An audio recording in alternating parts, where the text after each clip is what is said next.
All right. Bill Caskey here. Welcome. YouTube Live. First time we've done this in a while. We used to do some Facebook Live, and we'll probably get back to that. But for today, we're doing YouTube Live. We're glad you're joining us. We have pasted and posted this link all over the planet, so hopefully we'll have a handful of people on today. Here's the way it's going to work. I've got 15 questions that came in from an email that I sent here a few weeks ago. We're going to take each question. We're going to talk about what I see as the real problem. And then also I'm going to maybe draw on the board here. Hopefully you can see the board, draw on the board if the spirit arises within me.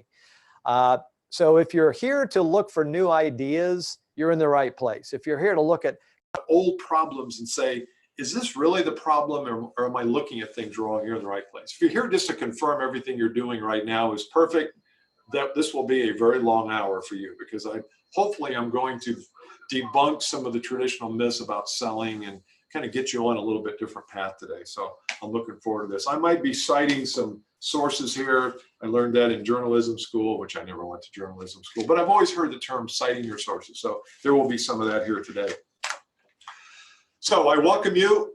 Bill Caskey is my name again. I have a podcast called the Bill Caskey Podcast. I do a lot of blogging and a lot of Facebook and YouTube work. We're just getting into YouTube right now. So I really am glad you're with us today. I will be stopping to promote something that we're doing that's a free, I don't know if it's a promotion, if it's free, but we've got a free class called the Caskey Class.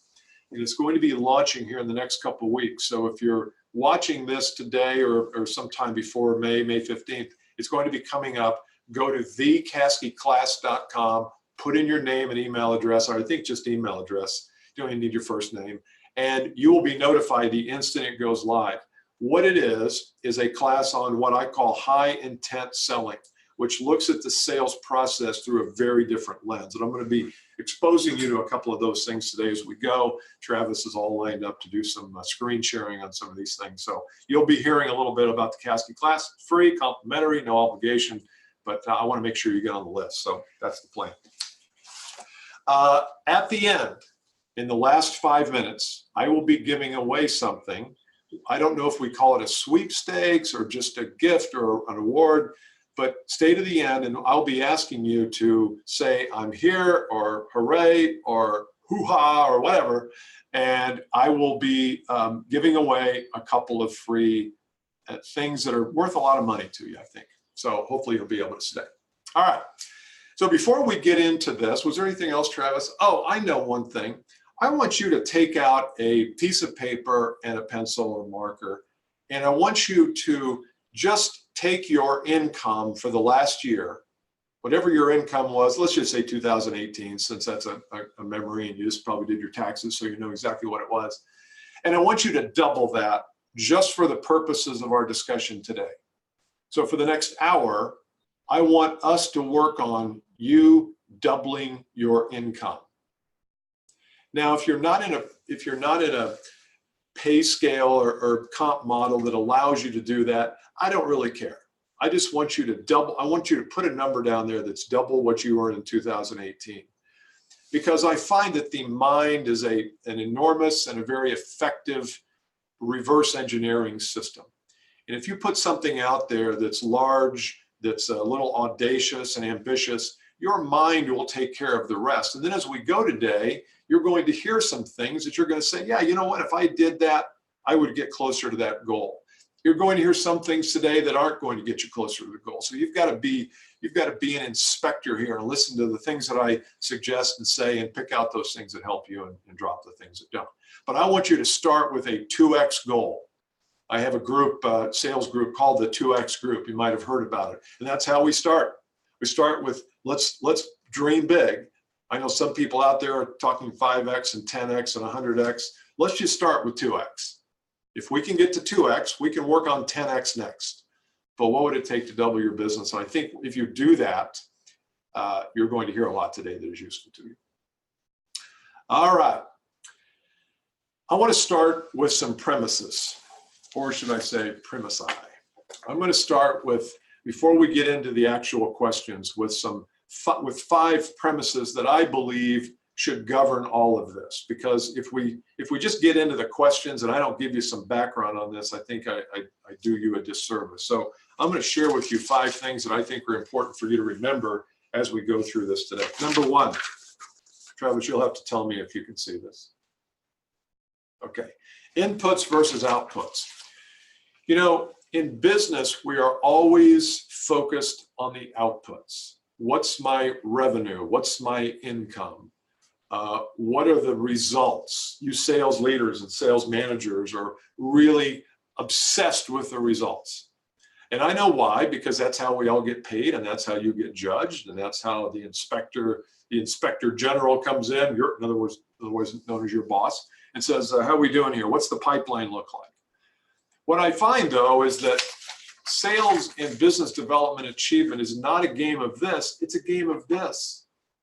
It's a game of inputs. It's a game of actions, thinking, strategy. All of the things that we do and think and say every day leads us to the outputs. But you can't control the outputs. You cannot control, even though I know some of you think you can, reaching into the customer's bank account and pulling out what it costs for you to come in and help them, and you ship the product. You cannot control that. What you can control is this. So from a pure sanity, I guess I didn't hold it up high enough. From a pure sanity standpoint, stop focusing on stuff you can't control.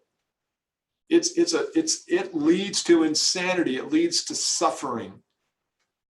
You know, every bit of pain you have today, and that I have today, and by the way, I got pain, is suffering, deals with the world is not behaving in the way you want it to. It's really at the heart of all of our suffering, isn't it? Prospect says no. You wanted him to say yes. Prospect won't see you. You wanted him to see you. Prospect won't share the CEO's name and invite him into a meeting with you because you're not worthy for whatever reason in their eyes. So all the suffering that we have in sales is because the world is not acquiescing to us. So stop worrying about the outputs and start focusing on the inputs. Premise number 2. You're going to like this one or not like this one. I don't know. The vanishing problem. The vanishing problem is that every problem you bring to me today, and these are examples of that, vanish tomorrow if you change the way you think. They vanish. They go away. Cops are after me. They go away. So the problem you bring to me is never, it's today's problem, but if you start to embrace some of these things that we're going to be talking about today and on the Caskey class, and I'm going to tell you about later, you will just not have these problems. So rather than us work diligently on solving things, why don't we work on preventing them in the first place? And then we don't have to worry about solving. Yeah, I did a piece for a group of managers the other day where I talked about it's the ultimate contradiction. We go out to the market, we send our people out to the market to go sell stuff, to go convince and persuade and defend. But the way we teach them how to do it, I think is wrong. The way we teach them how to do it creates resistance and objections and stalls on the part of the prospect. And then we go to school and we learn, go to webinars and training and seminars on how to overcome stalls and objections. It's crazy. Why are we doing the very thing in the first place that creates the objection, and then we spend all our effing time trying to fix the objection? Stop. It's insanity. Change the way you think up front, change your inputs, and all of your problems get solved. And we'll talk about that today. Number 3, your prospect, and this is a core premise, your prospect is on a path. Is that okay, Travis? Your prospect is on a path. They are on a path to either escape a problem or aspire to an ambition or to a vision. They're on this escape, aspire pendulum or spectrum.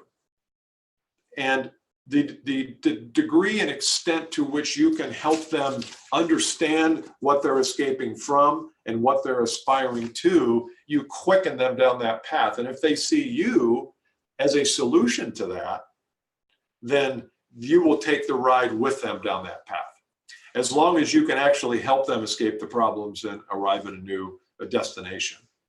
So think about the prospect path don't think about it. I know we hear a lot about the prospect journey today, and it kind of it makes me gag a little bit. But we're always thinking, what's the prospect journey? Well, you know, they first off, they hit our website, and then they download this, and then they come here, and then they watch this video, and then I link, and then that's not the prospect journey. This is the prospect's journey from pain to aspiration.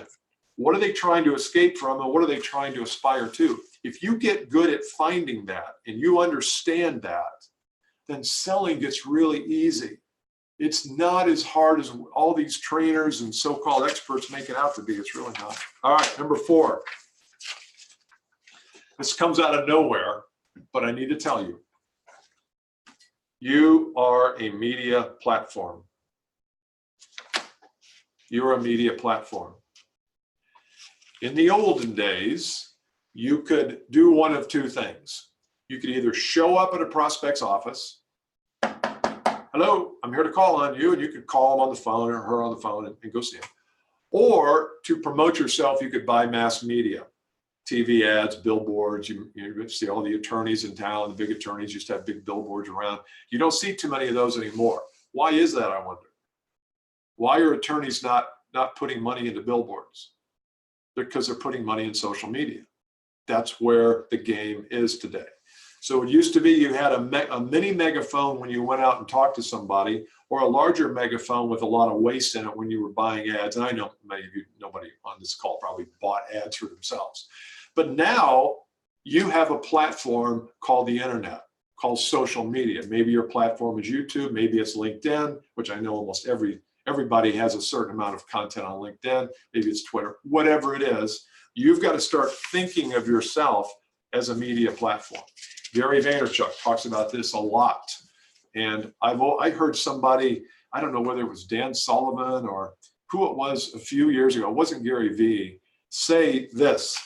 And I can't remember who it was, but I thought, I love this because think about it. You have the assets, you have the knowledge, you have the wisdom, you have the problem finding ability and problem solving ability. You have all this wisdom. Yet if you don't get it out to your media platform, nobody ever knows. Nobody ever knows you even exist. Walk the plane of the planet Earth. They just don't know it. So you've got to stop thinking of yourself as a sales professional, thinking of yourself as a media platform. All right, and the 5th thing, then we're going to get into the questions, is the ideal sales process. And somewhere I had that. I don't know where that is. There you go. Sales process. The ideal sales process is, Travis, could you look for that?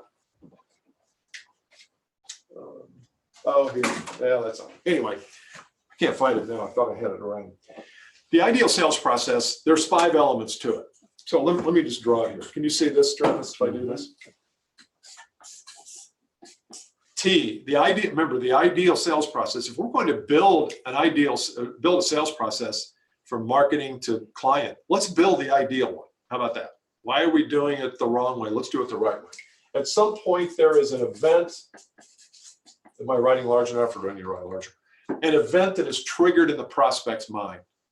Maybe they're talking to their neighbor, and their neighbor has found a solution to a problem, and they said, hey, you know what? I just found somebody to come into my business and do this. And you say, sure, I didn't realize I had that problem, but now that you mentioned it, that'd be awesome if we could do that. It could be anything that triggers the event. So there is a triggering event in the prospect's mind or heart. Then at some point, they seek and search. They seek and search for an answer, for a solution. Now, maybe they go back to this neighbor and say, give me the name of that person again. Or maybe they go to a coach, to an accountant, to a banker, to a mentor, to somebody else in their company. Or today, they go to Google or YouTube. And they will search on the term, how do I blank? So when they search, do you come up? Now, I'm not talking here about Google AdWords, and I know many of you are with large companies and you've invested heavily in search engine optimization. I'm talking about you.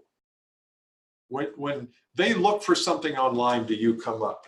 I find that most of you don't. Most sales professionals are about 5% of potential here. The next thing they do or you do is I. They invite you in and you inquire about their issues. So you're not begging to get in the door. No more of that. No, no, no, no, no. We don't beg to get in. We never beg to get in. Don't beg to get in. If this is all you get today, the next 45 minutes, stop begging. And you inquire about their issue, about their circumstances. What kinds of conditions are they living in without your solution and with this pain? Then at some point, there is a recommendation step where you go back to them and you say, based on what I've heard here, this is what I would recommend. And you connect the dots between their problem that they shared with you in this phase and the solution. And at some point, this becomes a deal. There is an exchange of value. You get their money. You deliver them on the promise of getting them away from their problems to their aspirations. The perfect sales process is this. The perfect sales process is not you having a list of 50 people and go pounding out cold calls until you're sick to your stomach. That's not the way of the future, gang. If you think it is, if you say, yeah, Bill, I know, but I'm still making cold calls because they work. Yeah, they will work, but you cannot scale your business with cold calls. You just can't. There's just no way to scale your business. If you're not interested in scaling your business, keep making the cold calls. I don't care. But if you want to scale your business, you've got to figure this out. Now, there's a lot underneath this. You have a lot of responsibility in here. For example, you've got to understand what are the triggering events? What are the problems that a person keeps buried in their heart as it relates to your business? What problems are way down there that they've pushed down that they're not even considering? And what are the triggering, what are the external problems that trigger? You got to figure out, how are you going to get found? How are you going to get found? Lots of stuff for you to do down here, but I wanted to share that with you because if we can pull focus a little bit, some of these problems we're about to go through are the lack of this occurring. And so I want to talk to you about that. So let's do, before we get into this, we're going to do it first. The first question is, actually, let's take a couple of these questions, then we'll go to the mindset. So let's see, I've got these on a board. Travis, tell me if you can see that. Hard to see. Okay, how to remind yourself that it's just business and not personal. When the other end of the phone gets pissed off at you, that's emotionally draining, hard to bounce back from. Okay, I'm gonna talk to you about this concept of detachment. Is that about as low as I can go on this, Travis? No. Okay. Okay. This concept of detachment, it's easy to say, well, don't take this personally, because that would be my first. Well, don't take it personally. But if you're involved and emotionally involved in anything you do, which I think you should be, I think this idea that we're going to be detached from all outcomes and we're going to be so cold and unemotional that we're never involved in anything is crazy. So while you talk about detachment, it's one of the foundational principles of my work is you've got to be involved but unenslaved. And unenslaved simply means that you are not enslaved by a reaction from another person. Your well-being is not dependent upon you getting a yes, or you getting a that a boy, or you getting an accolade when you walk in the room. Your well-being is not enslaved by that. That's healthy detachment. I'm involved, I want to help, but I don't want to help my prospect any more than they want to solve their problem. Because if I'm way off the other end of that, I'm off the deep end, I'm out of control, and I'm of no service to your prospect. So I would say, it sounds like you are enslaved to you're enslaved to a certain reaction, you're not getting the reaction you want. Now, here's one thing here. I want you to change your thinking here. We don't have the names here because it wasn't necessary to put names on this, but we'll call this person Bob. Bob, you have to look at what are you saying up front and what vibe are you taking into that call? Because if you take the vibe of the traditional amateur convincer, persuader, salesperson where you're all eager, you're all excited, you can't wait, the person just deflates you with one little pick of the balloon. They say, well, we're not interested anymore. In fact, we had this question as well. We're just not interested. Or they get mad at you. You have to get into your noggin here. You are rejecting them before they're rejecting you. You're rejecting them because they're not a prospect before they reject you because they don't like the way you sound or see or smell or whatever. You wouldn't spell it on the phone. But the point is that if you are doing or saying something that implies neediness, where, oh man, I'm kind of leaning in. I'd love to get in and talk to Mr. Smith. Oh, we're not interested right now. When you say I'd love to get in and talk to Mr. and Miss Smith, that's a dead giveaway. You're an amateur salesperson. You're an amateur. Nobody wants an amateur in the door.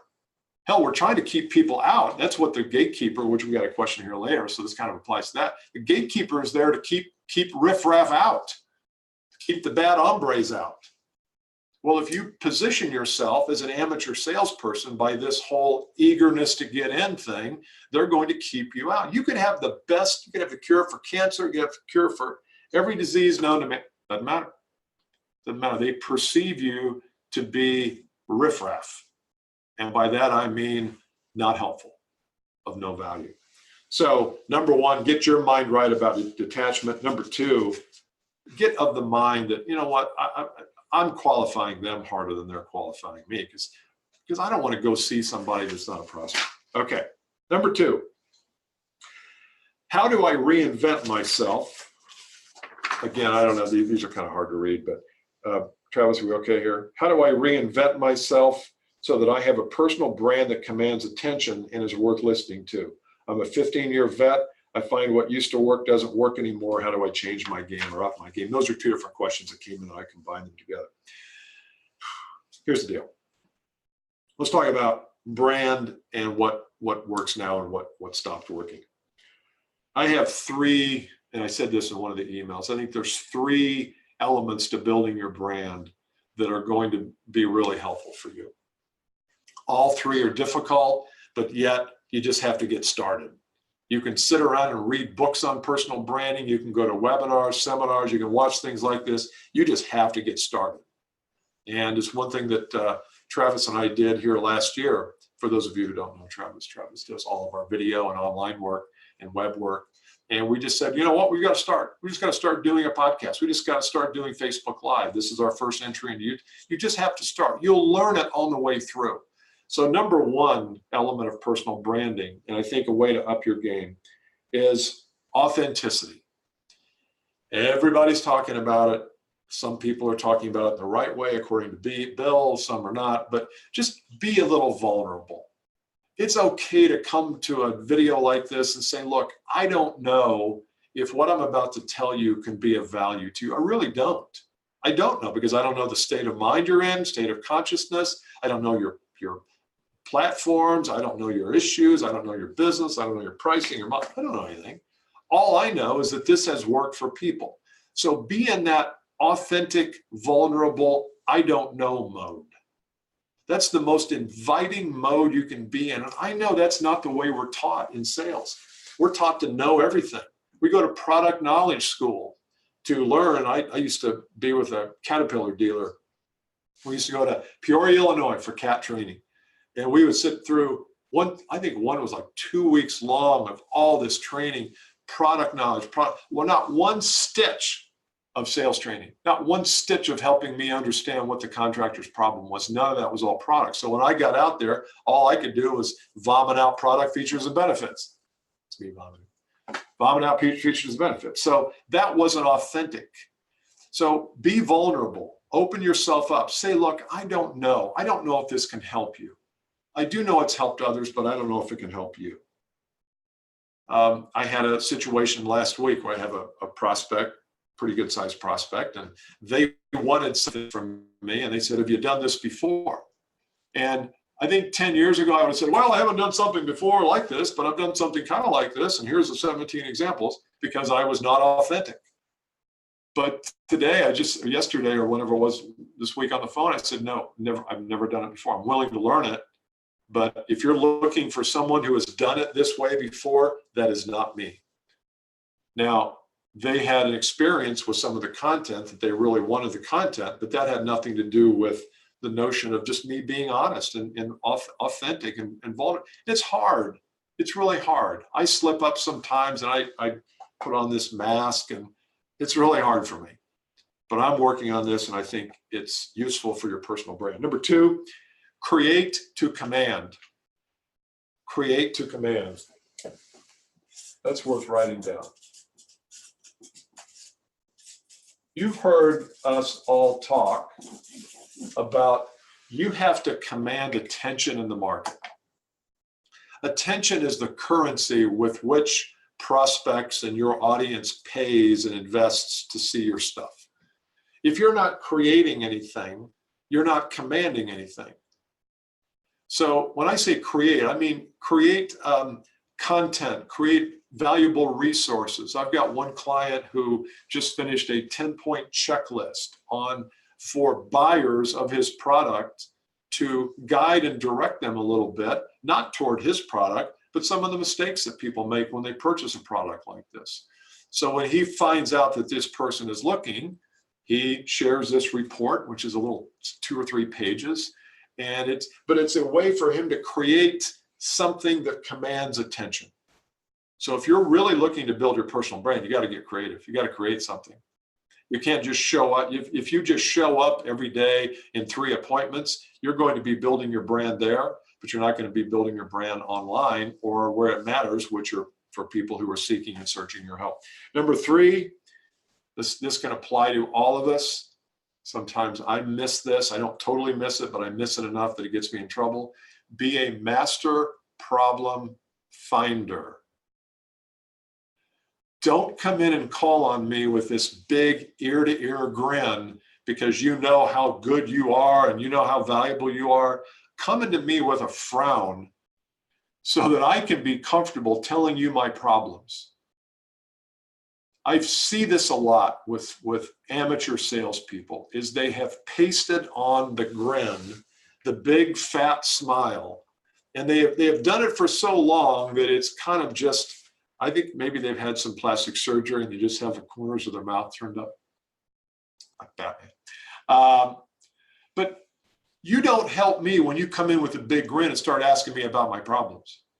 Because I look at you, I listen to your question, then I look at you and see that you're grinning at me and it doesn't fit. I'm not going to tell you the truth. So you've got to be a master problem finder without the grin, without the big fake smile. People don't need that. They know what that means. That means you're an amateur salesperson and they don't have time for you. Part of all this is we want to raise the level of professional selling to a whole different level. And that's why we're going to go to high intent selling here. I've got a class that I want you to consider joining. It's free, so you're not joining anything. It's complimentary. It's 20 minutes. It's a video class. You can go to thecaskyclass.com and sign up for it. There'll be in the show notes here, there'll be a link if you want to come back to it. But I want to share with you one element of it. There's 4 elements to what I call high intent selling. And this kind of fits in with this in our first couple questions. Travis, you have it pulled up. One of the elements of high intent selling, and I think professional selling today, is mindset, mission, and message. Mindset, mission, and message. Mindset is, have you organized your mind properly so that you can take risks, you can go to the market with the right vibe, you can be resilient and handle rejection or handle disappointment or whatever, you can bounce back. Do you have the mindset of understanding your role as a sales professional? Do you think your only role is to merely sell something and make quota? Or is your role more than that? I think it's more. Mission is all about your customer-focused mission. And that is, what are you on this planet to do as it relates to your company? What's your mission? Not what's your mission at the company. I'm not talking about a mission statement. I'm talking about your customer mission. How are you going to play a part in their mission to their clients? That's really critical. How are you going to play a part and bring value as they are on their journey to solve and serve and help their clients? And the third thing is message. Message is, what is the message you've crafted and are communicating to the market? Is it a message about you or is it a message about them? I like the idea, and I say this in this class, which we talk a little bit more about, this notion of, answer this question. I help people for 3 reasons. I help people do 3 things. I help people who are in these 3 circumstances, and then list exactly what the circumstances are, what the problems are. Not we do this and we do that and we do that, because that's a we message. I help people who have these issues, who have these circumstances, have these problems. So just get good at that. If you get nothing else out of today, get that. And that's part of that message. Okay, we can come back. That's part of that message. So phase number 1 in high intent selling is this idea that we have a mindset, we have a mission, and we have a message. Once you get those 3, we'll go on to step 2 here in a little bit. We'll talk about the rest of those 4 items. All right. Here's another one. Here's another one. Recently, I got back from a customer meeting. I felt good, confident, considered the meeting a success, only to get a call the next day saying the customer didn't like the pressure, was not happy to work like that. So I just condensed this, and I know that this person was with a third-party consultant. So they were the salesperson. There was a consultant that kind of put the customer, the prospect, and them together. And then the consultant got a call back from the customer saying they like pressure. Well, I don't know what you were doing there. You know, I think when we leave a call, when we're in a call, here's what happens. We're in a meeting, and the prospect, it seems to be going okay, and the prospect throws a little nugget, throws a little curveball out. Well, we've got money in the budget, but it's no more than $10,000. Let's say your solution is 80. Oh, we got money. Oh, yeah, we got money in the budget, about 10 grand. And you get deflated. Okay, you go down. Or they say, how much is your product? 80. Oh, oh my gosh, we've got more than enough money. You go back up again. And the whole sales process is like this. Here's the way. Nothing is good. Nothing is bad. It just is. Somebody telling me that they only have $10,000 doesn't say that they're only going to spend $10,000. It was merely a statement that they made. Of all the statements they could have made at that time, they made that one. That's all that was. It doesn't mean anything. I'm not saying they're lying. It just doesn't mean anything. It doesn't mean anything, because if they have $1 million problem and they believe they have $1 million problem and they can get it fixed for 200,000, and they know and they believe that, $10,000 doesn't mean anything. So I would ignore this in your own heart when you're in a meeting and you say, hey, things are going well. I would get that out of my mind. Things are not going well. Things are not going badly. Things are just going. And I'm not saying to suck the emotion totally out of it, because I want you to be excited, but I don't want you to be enslaved. And you're enslaved by your thinking if you start doing this, things are good. Or everybody leaves and it's just you and your manager, or you and your person. You go, hey, it's good. Don't do that. Don't do that.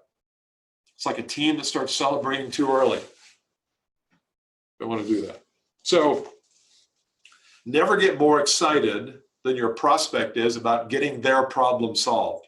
Never get excited about the sale, about the opportunity, about the potential. You just go about your business. Phil Jackson, I talk about it in Insane Game New Rules. I thought I had a copy of it. I don't.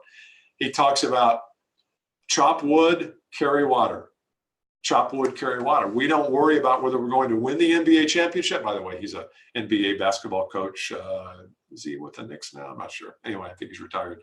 But he won lots of national championships. And he said, at the beginning of the year, do you have a goal to win the championship again? He goes, no, we chop wood and carry water. Kind of part of his Eastern Buddhist upbringing, Indian upbringing, I didn't know about, but he grew up in the Dakotas. And that is, we just do what we need to do today. We stay in the present moment. You need to stay in the present moment. Here's another one. It kind of relates to pressure. What is pressure, and what is it too much in sales where you have to put pressure for the order? Maybe I've made some mistakes in my approach. There's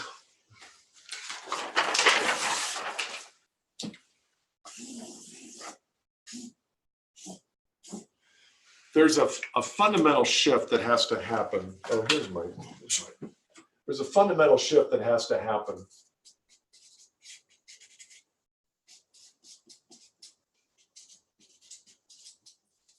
And if it happens, pressure goes out the window. So if you're, I want to work on the right problem here. If you're asking the question about when is too much pressure, then I think you're thinking about sales in the wrong way. I don't think you're thinking about it the right way, at least the way I would recommend you think about it. I think you've got to make this fundamental shift in thinking to an abundant mindset where all things are possible, where there's a lot of pain in the world, in your world, your business world. There's a lot of customers who don't know where they're going. They don't know how to get there. They're at a loss. They're uncertain. They're in that labyrinth of in-betweenville. You can help them. So if you believe there's an abundance of those prospects and suspects out there, that's a shift you have to make. The opposite of that is scarcity. Number one. Number two, I think you need to detach from the outcomes. We've talked about that. Don't get too hung up in whether you sell something or not. Don't even get too hung up in whether they get their problem solved. You're the surgeon. If somebody goes somewhere else to another surgeon and bad things happen, you can't worry about that. I mean, that sounds cold, but what you have to do is focus on the people who come to your practice. So you detach from those people who don't want to work with you, and you attach to the people that do. And then high intent. High intent is a shift we have to make where the intent is not on us, it's on them. This is the hardest thing you will do in the Caskey class. We talk about it, thecaskeyclass.com, quick promo for it. Comes out in a couple of weeks. It's complimentary. I don't even want your first name, just your email address, but put your name, put your email address in there and you'll get first access to it. We talk about these things in that class. And that is this notion of high intent. How can you, sell from a position of high intent? Sounds weak. It sounds wimpy. Well, Bill, I want to close more sales, man. I want to get out there and bust some chops and close some sales. Okay, good for you. Good for you. Hope that works for you. Maybe if you're in the car business or you're in a one-call close business, you're selling knives or whatever, which is cool. But in most B2B, you've got to adopt this. This gives you power. This gives you enormous power because it commands the prospect to act from a place of high intent too. If you're acting from a place of low intention, meaning you just want the business, you could care less about the prospect. You don't really care whether they solve the problem or not. You just want their money. Now you'll deliver what you promised. You're not a con person, but a con guy, but you're more interested in you than you are them. You will generate revenue. You will sell stuff. But when you can move to a high intent, you can also command a high intent from the prospect. What is your intention, Mr. Prospect? My intention is to help you. So what is your intention?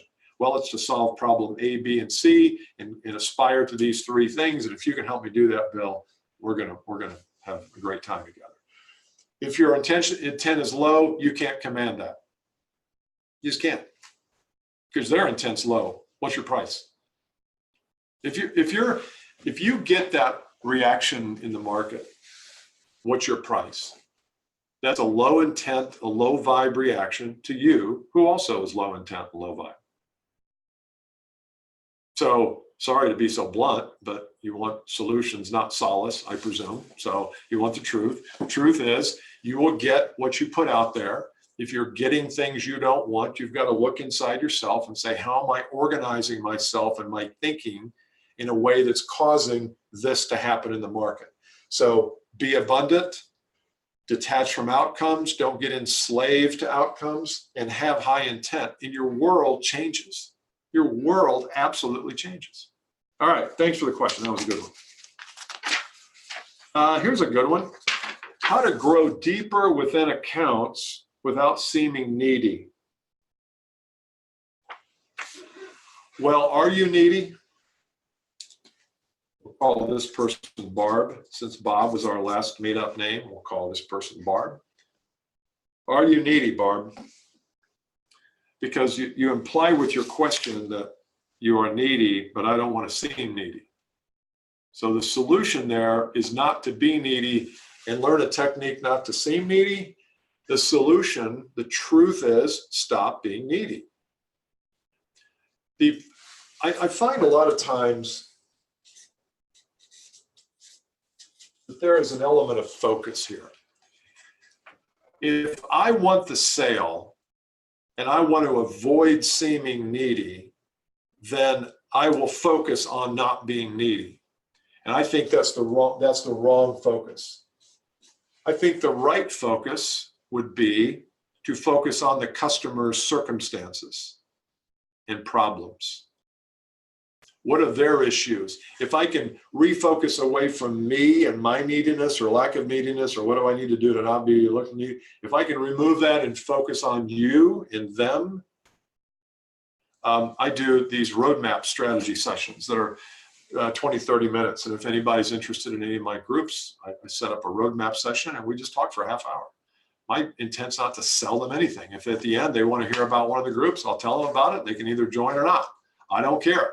I mean, I want to help them if they want help, but I'm not invested. I'm not in this position where I'm trying to get them to see the world in a certain way. But we talk, and we talk about where are you going, what's going to happen. I'm not needy on those calls because, again, I've got enough of them coming in over time that I'm not depending upon any kind of slick sales tactic to get somebody to join one of my groups.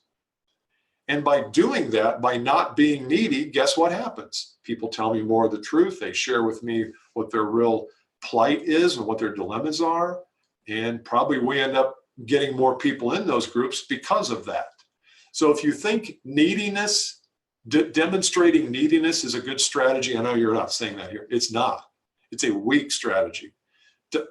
Declare strength and be solidly unbiased. Expect nothing from the prospect. Expect nothing.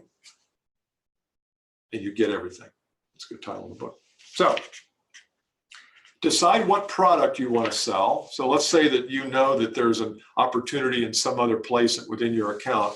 Maybe it's another department, but decide what kinds of problems might they have and approach people that way.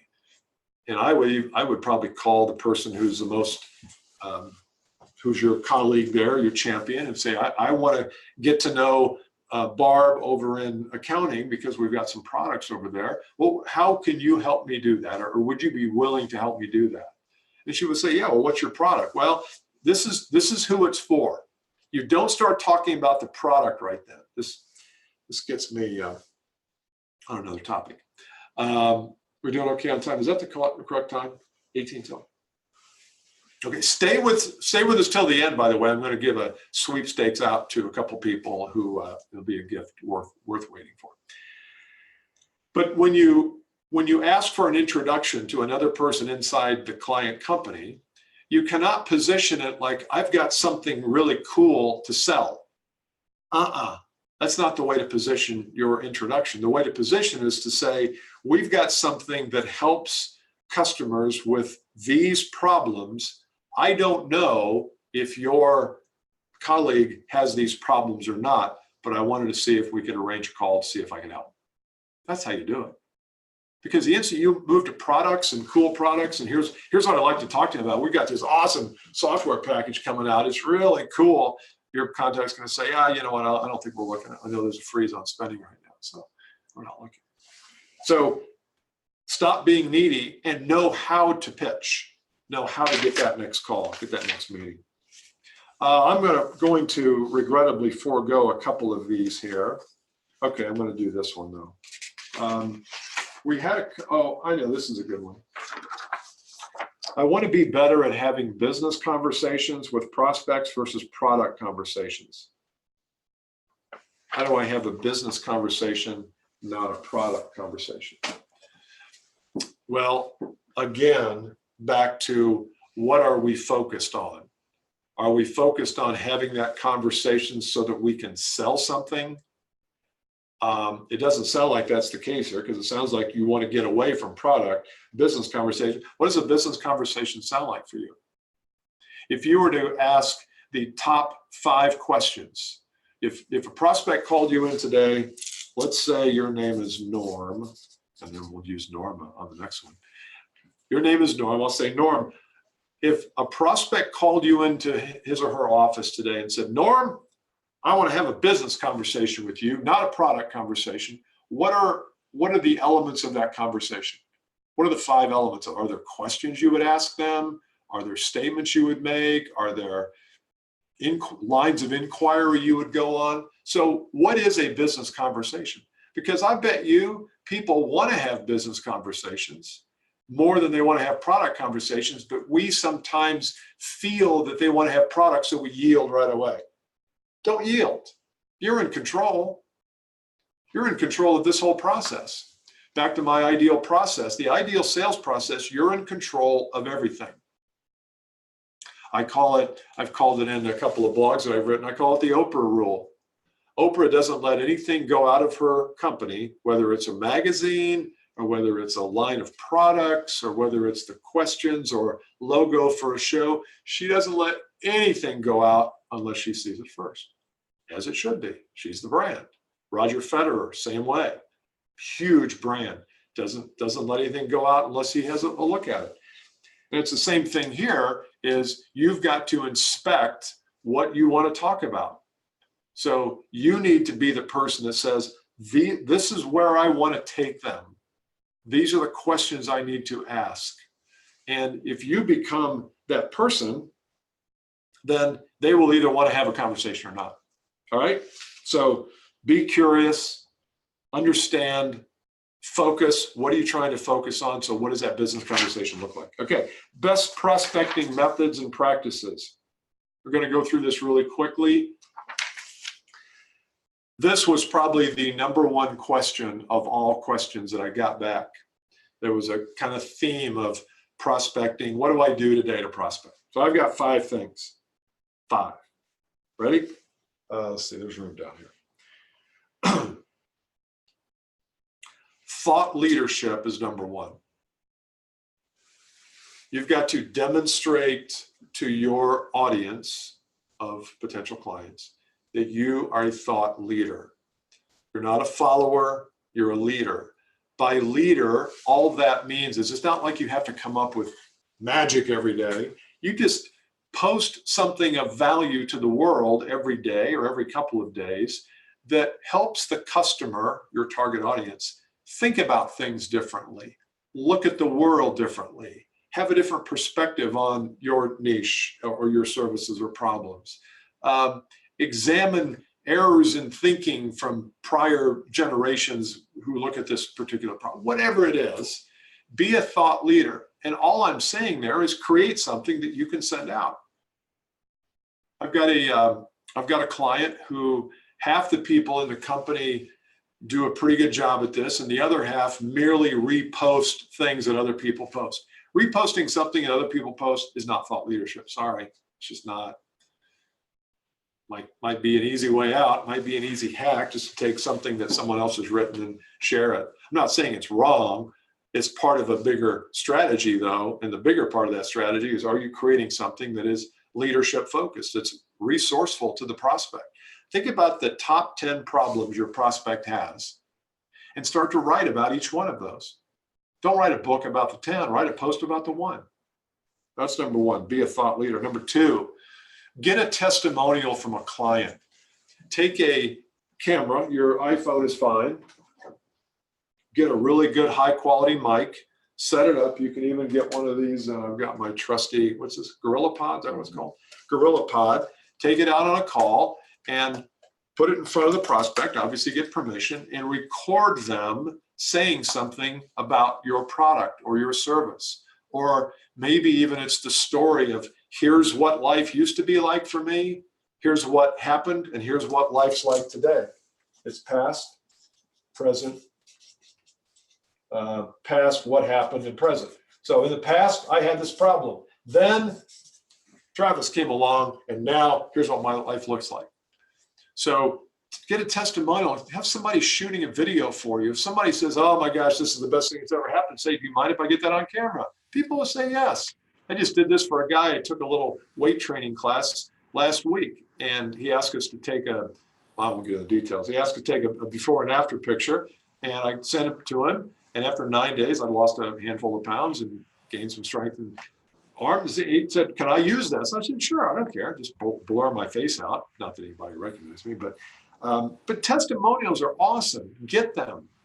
get them. You don't need a professional video crew. You need this, a Gorilla Pod, a microphone. You got 80 bucks in this thing. You already got your phone. Do it. Number three,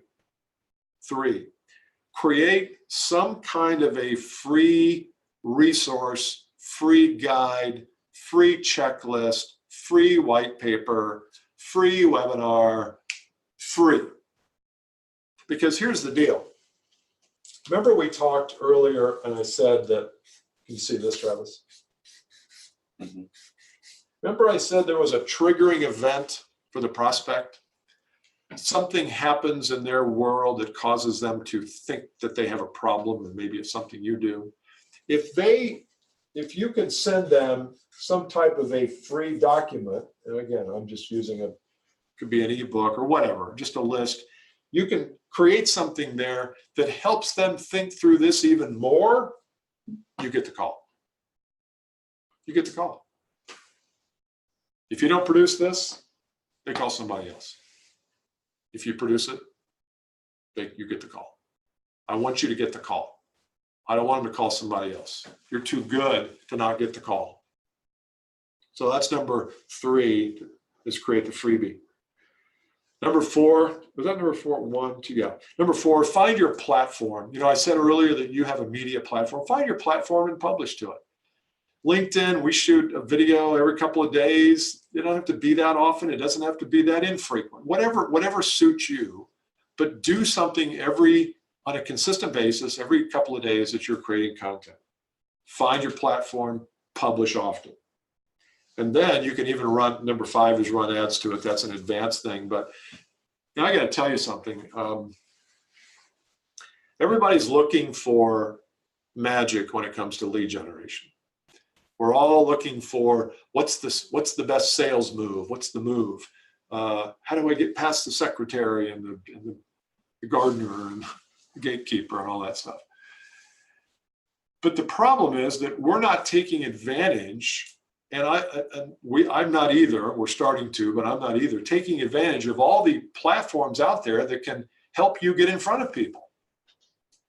So the other day I was talking to a group, and I said, and it was a group of people who sell a product that is searched for a lot on YouTube. I said, are any of you guys running YouTube ads? And of course, they all looked around. And one guy says, what do you mean? I said, well, if people are searching on X, and the next time they're online, you serve them up a little 30-second front ad where you talk about X, they're going to see it. He says, are you kidding me? I said, no. He goes, I'm going to find out. He wrote me an email 24 hours later and says, I'm running one. I'm starting tomorrow. I'm filming it. I'm going to put it up. I'm going to test it, see how it works. That's the kind of spirit I want from you. I don't want you to say, oh, you know, at YouTube, that's really not for me. I'm in sales. I'm not in marketing. That's our marketing department. I know you don't talk like that, but I want you to be thinking, how can I get my message out to people as they're in this triggering point, as they're at the beginning of the top of the funnel kind of thing? And you can say that's somebody else's job, or you can say, I'll do that. That's my job. And you reap the rewards for it. And when you double your income in the next year because you've got a YouTube ad running, congratulations. So those are the 5 things that I would do. I wouldn't cold call. I don't think that's useful unless you have something real special. I wouldn't do that. And I know that's heresy because some of you sales managers who are listening to this will say, well, we've got a cold call. No, you don't. You have to cold call because you don't have the other things working for you. Prospecting should be things working for you. In a couple minutes, I'm going to do a quick shout out to people who are on. In fact, let's do that now. If you're on watching, do we have anybody watching? If you're on watching, just do a shout out like, I'm here, hooray for Hazel, thanks, something that lets us know you're there. And we're going to select 2 of you to get a special gift in about 2 minutes. So make sure you do that. Don't wreck your car doing it. Just even a punctuation point, that'll send it through. So just do that, and we'll. I'll do 2 more questions, and then we'll give away our prize. So Travis is going to be he's going to be our Ernst and Young. Is that who? Arthur Anderson? They're not around anymore. But you're not going to mess up like they did at the academies. Okay. How can a non-process kind of person use the sales tools. What's an alternative way of relating to my targets so I can achieve sales conversion? Okay. In high intent selling, by the way, it's you can go to the Caskey class. It's a placeholder right now. We've got the video coming out in a couple of weeks. Really good. You got to go watch this. I just saw the slides the other day. They look really good, and the content's good. It's solid. It's 20 minutes of your time. I think it'll change the way you think about profession of selling from this point forward. We talk about sales process. The sales process, in a way, is this idea that once a prospect raises his or her hand and says, yeah, I think I'm interested, or yeah, you got my attention, then we think about the sales process as the thing we take them through. Step 1, step 2, step 3. We explore the situation, we share ideas, we recommend, we price, whatever. Sales process. I think you need a sales process. I really do.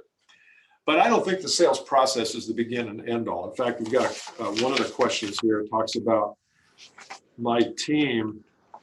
Our company has spent so much money on a different sales process every 2 years, nobody knows what the hell they're doing with it. I would say, forget about the sales process. No, it's pretty different. It's counterintuitive. But if you get your heart right, you get your mind right, and you understand that people are either looking to escape from a current situation or to aspire to a new future, if you understand this is the game you're playing and this is where the prospect is, the question is where are they on their journey from escape to aspire?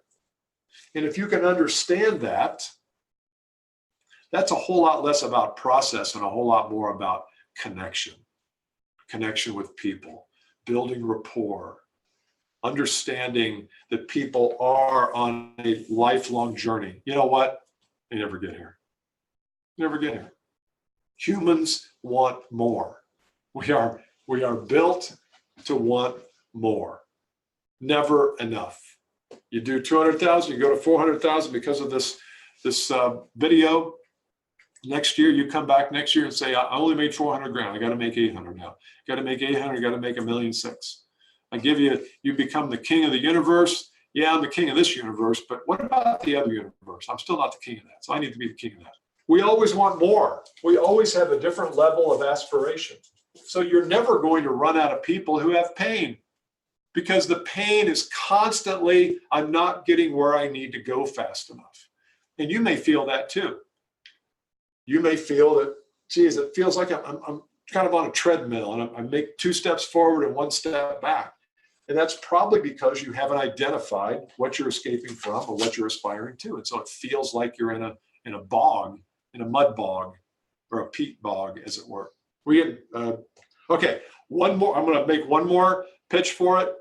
Send me or let us know on YouTube if you're here. If you've already done it, you don't have to do it again. And Travis is 1 minute away from deciding we have two gifts to give away. Same gift, 2. Okay, I'm going to do one more. Do you want to write those down? Write those down so I can. Or you can just come on the side. I can shout it out. Yeah, that's fine. Just shout it out. All right. Okay, here's one for sales leaders. I'll do 1 minute on this. This is for sales managers, sales leaders. I didn't intend to keep this to the end. Coaching high performers. I find this difficult because I don't want to get in their way. I also want to push them. This is a perfect segue. I could not plan this any better. It's a perfect segue for everybody wants more. High achievers, we look at the high achievers and we say, well, they're making X amount of dollars. I don't want to get in the way, but I want to keep pushing them. No. They want to earn more, or they want to do more, or they want to be more, or they want to do it easier. Just because someone's earning $200,000 a year doesn't mean that 4 is their next thing. Maybe they're earning 200 grand a year working 60 hours a week. They'd like to earn 200 working 30 hours a week. Well, that's a big jump from a per dollar per hour stage. So it could be a purely a monetary thing for you, or it could be, I want to work less. I want to spend more time with my family. I want to learn how to scale my business. So sit in a room with your top performer, one at a time, and spend 4 hours with them and start to get inside their psyche about what they want for themselves.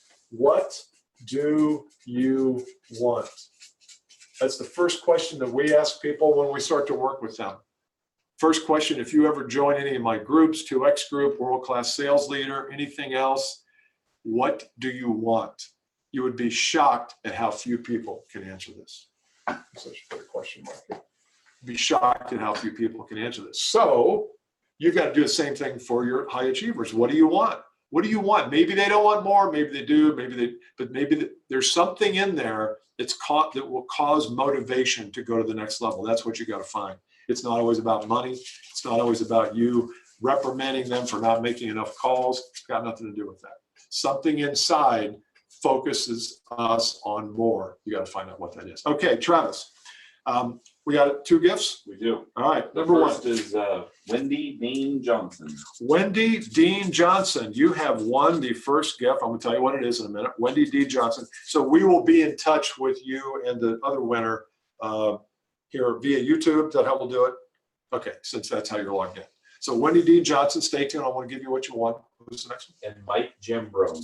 Mike Jambrone. Mike Jambrone. Jambrone. J.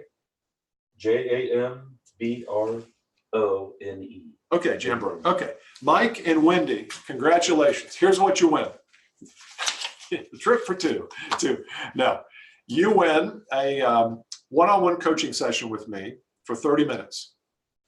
And you bring me your biggest issue, problem, concern, goal that you are unable to attain, or you're trying to aspire to something, whatever it is. I will talk to you about anything. There's no pitch or anything. It's just me helping you to maybe get clear about your goals, to get clear about the path from where you are to where you want to be. I don't care what it is.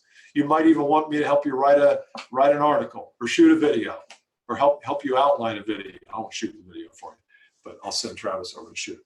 But whatever, I am open for anything. It's got to be around business and achievement and sales and income. It can't be personal counseling. But if it's around business, and we will reach out to both you, Mike, and you, Wendy. And also make sure you go, all of you, go to thecaskeyclass.com, the Caskey Class, register, sign up. You need your email address, and you will be notified the instant that goes out. So Wendy and Mike, I look forward to chatting with you. Had a great time today. Thanks for joining me. And it's 1 o'clock. It's the witching hour, so we're going to sign off, and I'll see you next time. Bye.